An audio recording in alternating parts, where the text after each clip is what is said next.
आपने जीवन की शुरुआत कैसे की है इससे फर्क नहीं पड़ता। आप आज भी किस परिस्थिति में है इससे फर्क नहीं पड़ता। आप कैसे जीवन का अंत करेंगे इससे बहुत फर्क पड़ता है। हो सकता है शुरुआत गलत हुई हो सकता है बीच में आप गलत हो गए हो सकता है बहुत समय से आप कठिनाई में हो। आपका अंत कैसे होता है ये बहुत इंपॉर्टेंट है। हो सकता है आपकी शुरुआत बहुत खराब रही हो, आपका जीवन विपत्तियों से भरा हो सकता है आपने अभी तक अपने जीवन में उन भविष्यवाणियों को पूरा होते नहीं देखा जो आपके जीवन में की गई थी। हो सकता है आप फिसल गए, आप बैकस्लाइड हो गए, आप टेम्पटेशंस में फंस गए। हो सकता है आप वैसा नहीं जी सके जैसा आप जीना चाहते थे, पर आप एंड कैसे करेंगे ये बहुत इंपॉर्टेंट है। पहले सैमुएल की पुस्तक के 28वें अध्याय में जाऊंगा और यह कहानी यूं है कि अब सैमुएल मर चुका था और जैसा आप जानते हैं सैमुएल इजराइल का भविष्यवक्ता था, तो किसी को भी परमेश्वर से कुछ जानना होता तो भविष्यवक्ता के पास जाता था।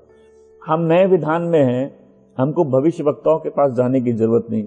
क्या हम भविष्यवक्ताओं के पास जा सकते हैं? बिल्कुल, पर नए विधान में हर विश्वासी का परमेश्वर से रिश्ता है, उसके अंदर पवित्र आत्मा है और जब वो खोजेगा परमेश्वर उसको जरूर उसके जीवन को लेकर जवाब देगा।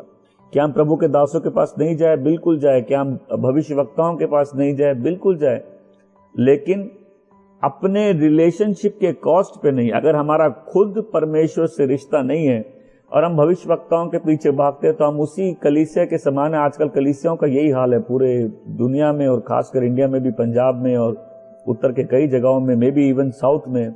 हर जन अपना भविष्य जानना चाहता है और किसी को भी अगर अपने फ्यूचर की कुछ डिटेल्स मिल जाए, उसको अपने चुनौतियों में जो है वो जो लड़ाइयों में है उसको कोई जवाब मिल जाए तो ही विल अप्रिशिएट इट। उसको अच्छा लगेगा कि उसको उसकी बातों का जवाब मिल गया।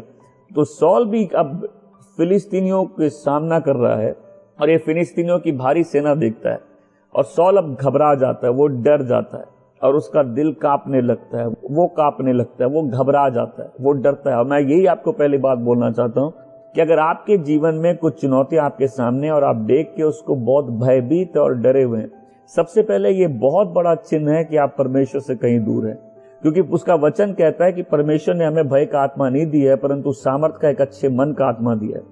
अगर हम घबराए हुए फिरते हैं, हम कांपते हैं, हमारे जीवन में डर है, इसका मतलब हम अपने लाइफ में कहीं परमेश्वर से दूर हैं। इसका मतलब अपने जीवन में कोई ऐसा स्थान है जो हमने पूर्ण रूप से परमेश्वर के हाथों में नहीं दिया। क्योंकि जब कोई व्यक्ति पूर्ण रूप से अपने आप को परमेश्वर के हाथों में दे देता है वो भय मुक्त हो जाता है। वो जानता है फिर परमेश्वर उसको संभाल रहा है, उसको लेके चलेगा, उसका वर्तमान और भविष्य परमेश्वर के हाथ में, उसकी जरूरतें परमेश्वर पूरी करेगा। अगर ऐसे व्यक्ति के जीवन में कोई चुनौती आती है तो परमेश्वर से पूछता है, परमेश्वर उसको जवाब देता है, वो प्रार्थना करता है, दुआ करता है, परमेश्वर जवाब देता है। ध्यान से सुनिए, फिलिस्तीनियों की सेना को देखकर सॉल बिल्कुल भयभीत हो गया, सॉल डर गया, सॉल कांपने लगा। अगर आज आप वही विश्वासी, आपके जीवन में भय आपका पीछा करता रहता है, आप अपनी प्रॉब्लम्स देख के खाली डरते रहते हैं, इसका मतलब कहीं ना कहीं आप परमेश्वर से दूर है। आज वो परिस्थिति बदल सकती है, क्योंकि आप कहाँ है इससे फर्क नहीं पड़ता, आप कहाँ जाना चाहते हैं अगर वो आप निर्धारित कर ले तो जीवन की दिशा बहुत आसानी से बदल सकती है। फिर आगे वचन कहता है, और सॉल ने परमेश्वर से पूछा, प्रभु से पूछा, और प्रभु ने उसको जवाब नहीं दिया। 5वीं और 6ठी पंक्ति में 28वें अध्याय की, सॉल ने परमेश्वर से पूछा और परमेश्वर ने उसका जवाब नहीं दिया। मीन बहुत दर्दनाक स्थिति होती है उस जीवन की जहां परमेश्वर किसी को त्याग देता है। क्योंकि वचन कहता है अब ना स्वप्न से, अब ना यूरीम से, वो पत्थर थे जो अपने याजकों के जो सीने में यूरीम लगे रहते थे, उस यूरीम और थुमीम बोलते थे, उससे बात करते थे। किसी व्यक्ति को जब दर्शन या उसको स्वप्न देंगे उसके द्वारा बात करते थे, अपने नबियों द्वारा बात करते थे। और परमेश्वर सॉल से किसी भी तरह से बात नहीं कर रहे थे। आपके सामने चुनौती है, आपके सामने तकलीफ है, आपके सामने एक जंग है, आपके सामने लड़ाई है और आप परमेश्वर से पूछना चाहते हैं, परमेश्वर क्या मैं जाऊं, क्या मैं लड़ूं, क्या मैं जीतूंगा। आप पिछली कहानी में देखेंगे कि दाऊद ऐसी परिस्थिति में होता है। दाऊद अपना सब कुछ खो देता है और दाऊद कुछ समय तक शायद सॉल के जैसा हो जाता है। वो डिसोबीडियंस में चला जाता है, वो अपने दुश्मन के साथ जाके रहने लग जाता है, वो दुश्मन की सेना का हिस्सा बन जाता है। और जब वो सेना से वापस आता है जिक्लैग तो उसका सब कुछ चोरी हो जाता है। और जब इजराइल के जो दाऊद के साथ जो लोग थे, जो उसके सैनिक थे, वो इतना दुखी होते हैं कि वो चाहते कि दाऊद को पत्थर मार दे। तो इस बात से दाऊद बहुत दुखी होता है, उसका दिल टूट जाता है। जब हम लोग दुखी होते हैं, टूटते हैं, जीवन में हताशा निराशा का सामना करते हैं, कई बार ऐसी परिस्थिति हमको, अगर हम गलत होते हैं, वापस परमेश्वर के पास ले आते हैं। सॉल को ऐसी परिस्थिति कभी भी परमेश्वर के पास वापस लेके नहीं आई। दाऊद एक परिस्थिति में ऐसा गया, उसने परमेश्वर को खोजा, उसने कहता है मैंने परमेश्वर को पुकारा और उसने मुझे सारे भय से मुक्त किया। यहाँ सॉल है जो भयभीत होकर घूम रहा है, उसने परमेश्वर को पुकारा, उसने परमेश्वर से जानना चाहा, व्हाट इज माई फ्यूचर, इस बैटल में क्या होगा, इस जंग को मैं जीतूंगा कि नहीं, और उसको कोई जवाब नहीं मिलता। बहुत बुरी परिस्थिति होती है उस विश्वासी की जो अपने आप को विश्वासी बोलता है, और वो प्रार्थना करता है और उसको जवाब नहीं मिलता। देखिए, हम सब किसी जीवन में कभी किसी फेज से, सीजन से जा सकते हैं जहां हमको अपनी प्रार्थनाओं का जवाब नहीं मिले, लेकिन सॉल उस परिस्थिति, उस एक फेज में नहीं है। सॉल वो व्यक्ति है जिसको परमेश्वर ने त्याग दिया।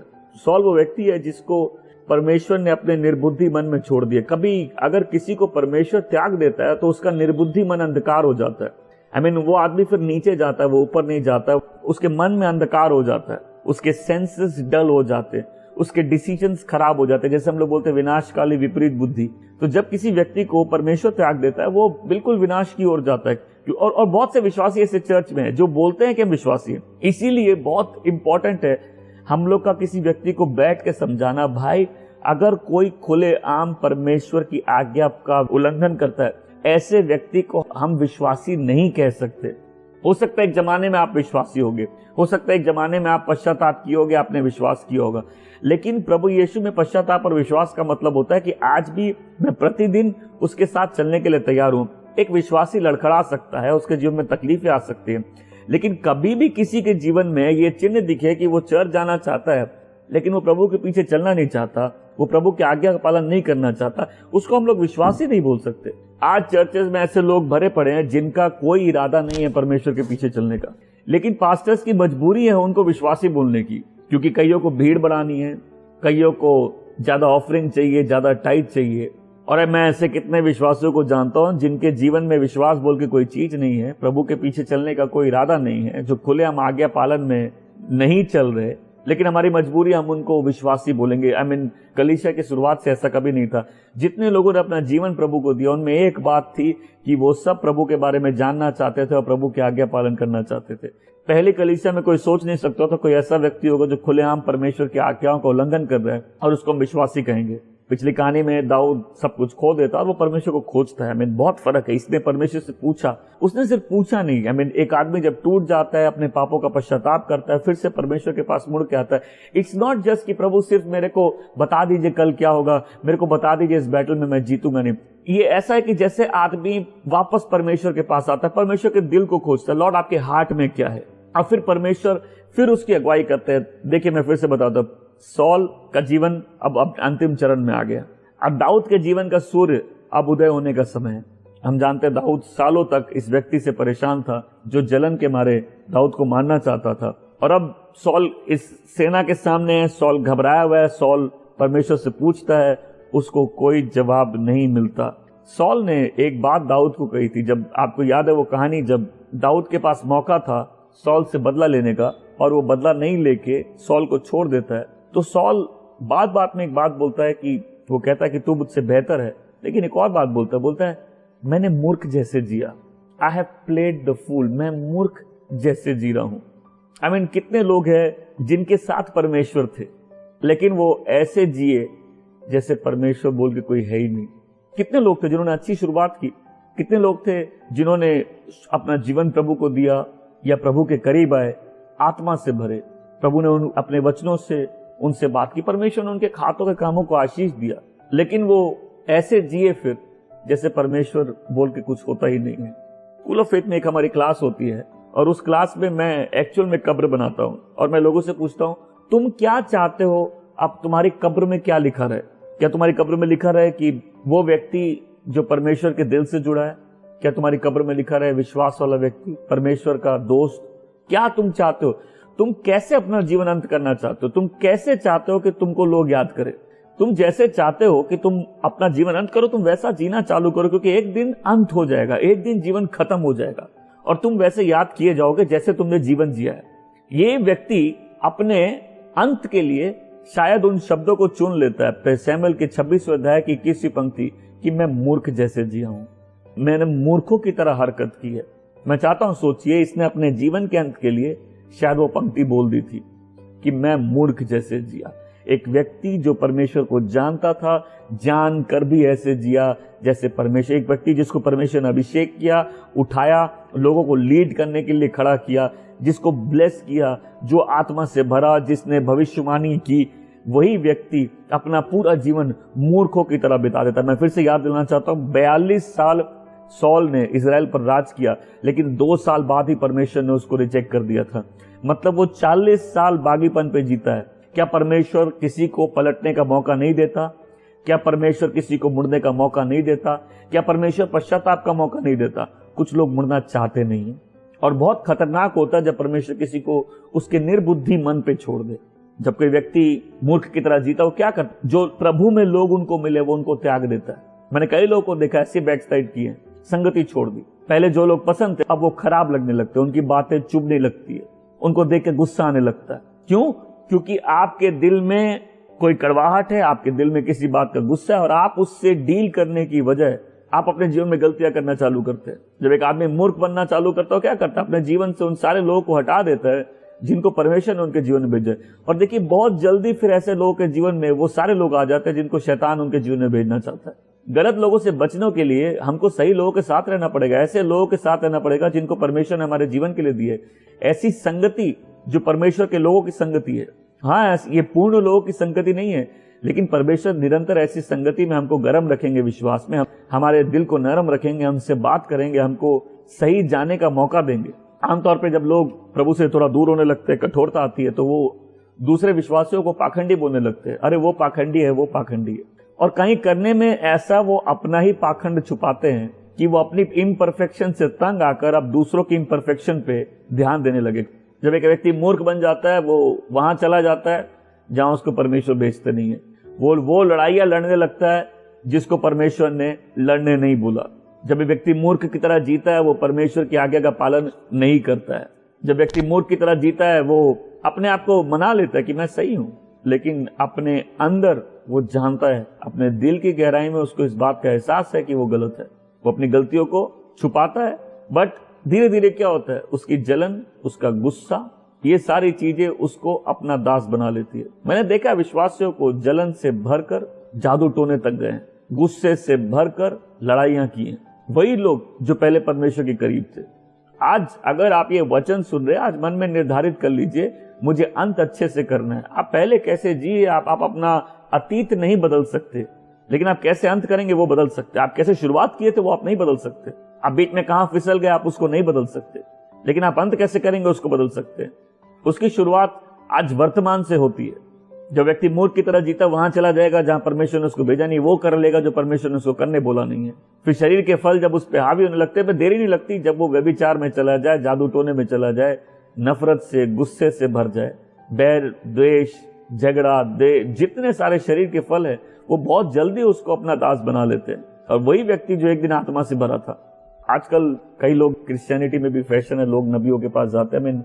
अगर अविश्वासी लोग या ऐसे लोग जो प्रभु में स्थिर नहीं है, प्रभु के साथ नहीं चल रहे और प्रॉफिट्स के पीछे घूमते हैं सिर्फ अपना भविष्य जानने के लिए, इनमें और उन लोगों में जो जादू टोने वालों के पास जाते हैं ज्यादा कोई फर्क नहीं है। क्योंकि दोनों जगह आप परमेश्वर को खोजने नहीं जाते, आप सिर्फ अपना भविष्य जानने जाते हैं। कई विश्वासी भी ऐसे होते हैं जो जादू टोना में पहुंच जाते हैं। वो कैसे पहुंचते हैं?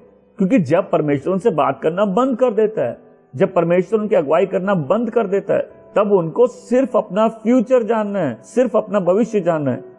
पहला शमूएल 10वें अध्याय में वचन कहता है, और परमेश्वर का आत्मा उसमें सामर्थ्य रूप में आया और वो बदल गया, एक अलग व्यक्ति में बदल गया। जब परमेश्वर का आत्मा किसी में आ जाता है वो एक अलग व्यक्ति बन जाता है, वो अभिषिक्त हो जाता है।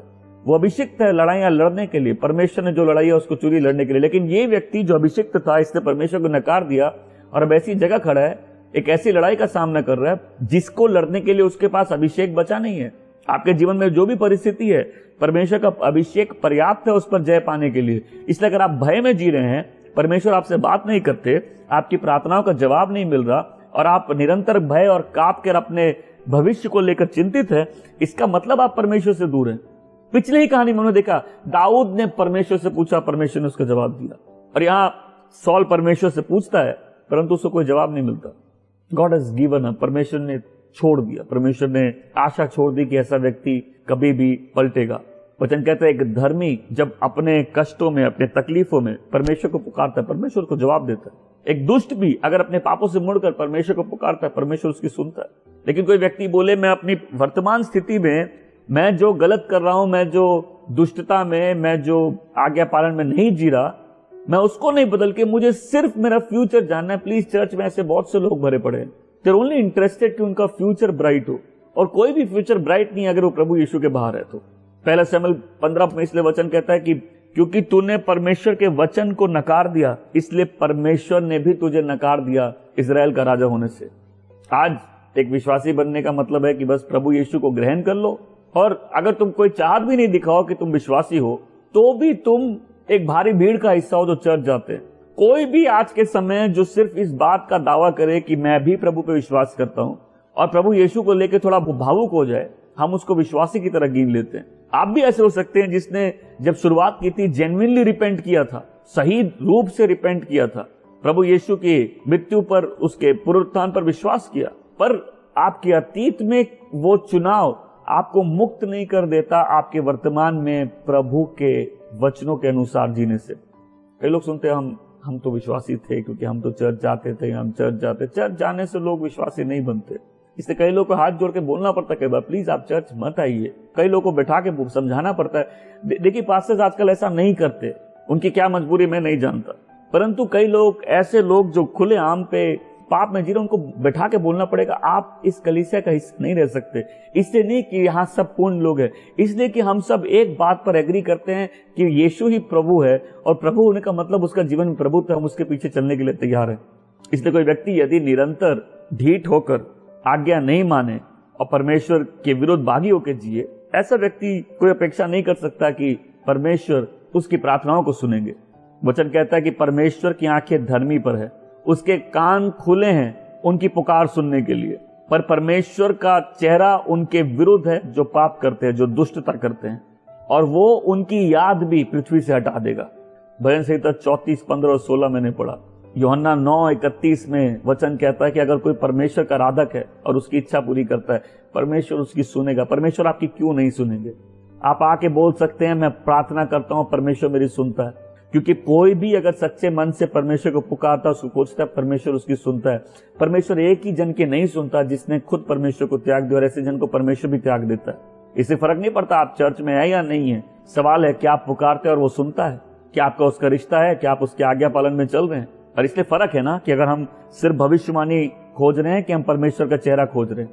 अगर आपको सिर्फ यही जानना है कि आपका भविष्य में क्या होगा, इससे क्या फर्क पड़ता है आप किसी नबी से जाने या किसी जादू टोने वाले से जाने।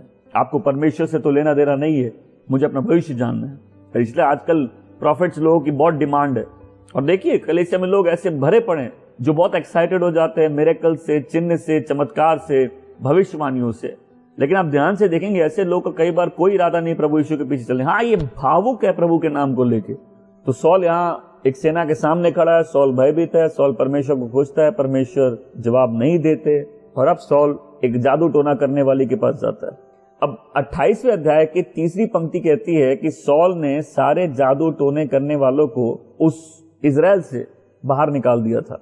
ये हो सकता है ये वही व्यक्ति था जिसमें एक समय धुन थी, लेकिन अब ये वही व्यक्ति है जिसको आप परमेश्वर बात नहीं कर रहे, और इसको आप कल जंग में जाना है और इसको समझ नहीं आ रहा मैं क्या करूं। तो ये किसी एक जादू टोने वाली के पास जाता है कि कई लोग जो मरे हुए लोगों को बुलाते हैं, कई लोगों में ऐसा होता है पितरों की आत्मा, मरे हुए लोगों को, ये सब डिमोनिक चीजें हैं। बाइबल में बिल्कुल पूरे रूप से वर्जित है किसी भी प्रकार का जादू टोना, मरे हुओं से बात करना, क्योंकि क्यों अशुद्ध आत्माएं और डीमंस उस मरे हुए का रूप लेकर लोगों को भटकाते हैं।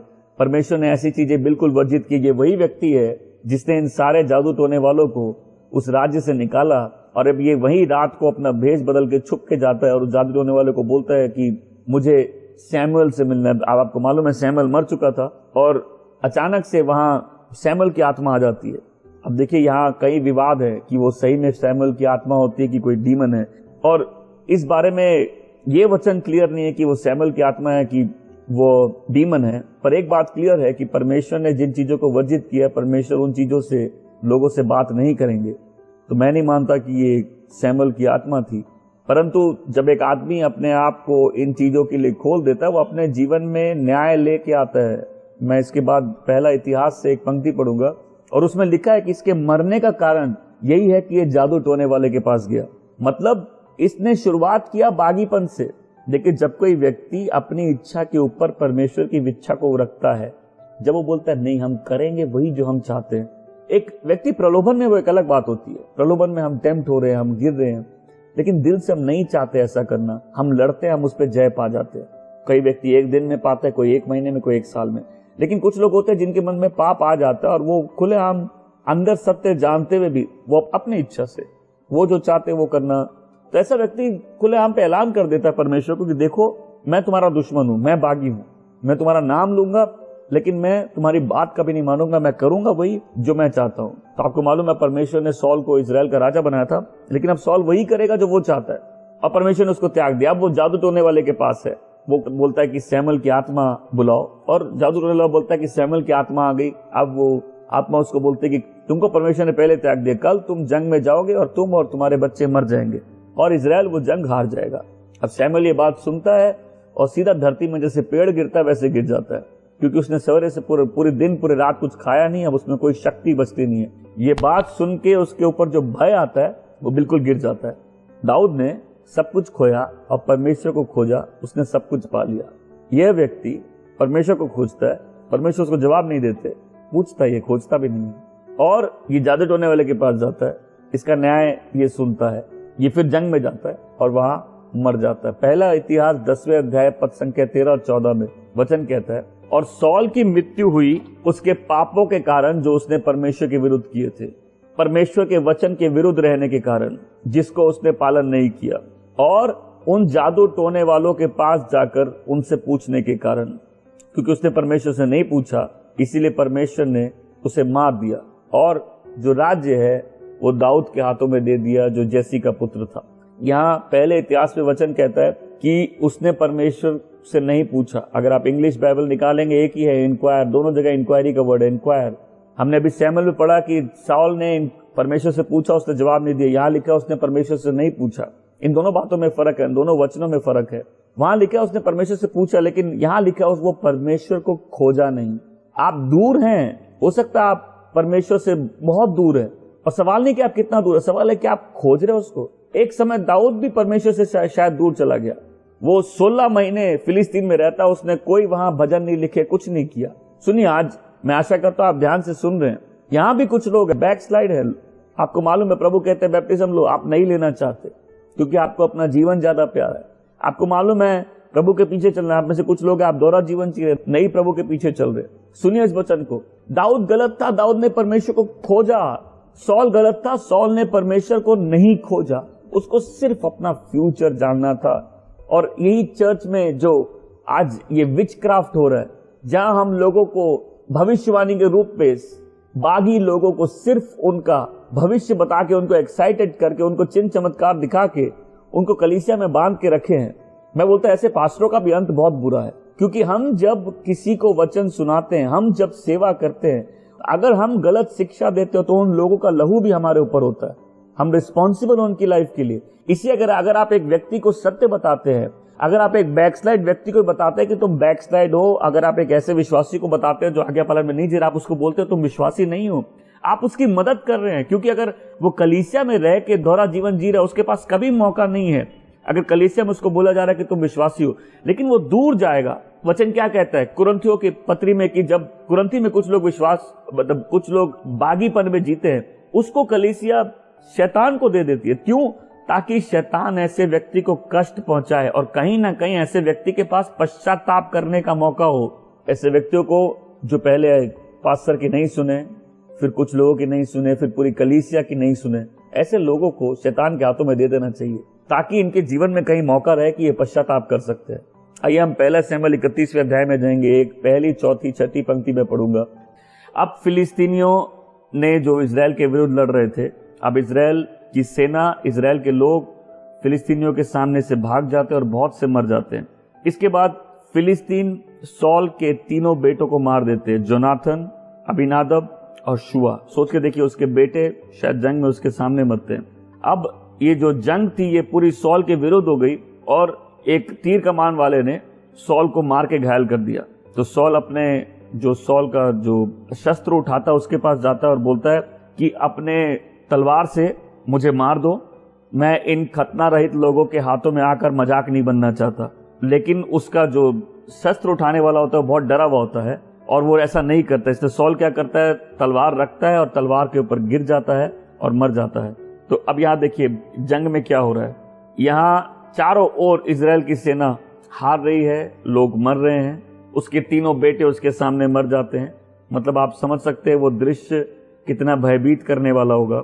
सब जगह लोगों के शरीर पड़े हैं और सॉल अब एक आखिरी व्यक्ति बचा है जिसको फिलिस्तीनियों को मारना है और फिलिस्तीन उसको तीर मार देते हैं। सॉल की सोच देखिए, वो अभी भी चाहता है कि वो मजाक नहीं बने। अपने आखिरी पल में भी उसने कोई प्रार्थना नहीं की, अपने आखिरी पल में भी वो परमेश्वर के सामने नहीं मुड़ा।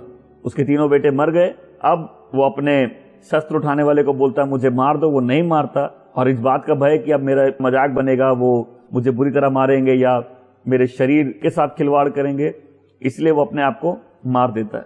ये कितना कॉन्शियस था कि क्या लोग इससे कैसे डील करेंगे, पर ये बिल्कुल कॉन्शियस नहीं था कि परमेश्वर के साथ इसका क्या रिश्ता है। इसका अंत हो गया, इसका दर्दनाक अंत हो गया और लेकिन अपने आखिरी समय में भी ये परमेश्वर की तरफ नहीं मुड़ा।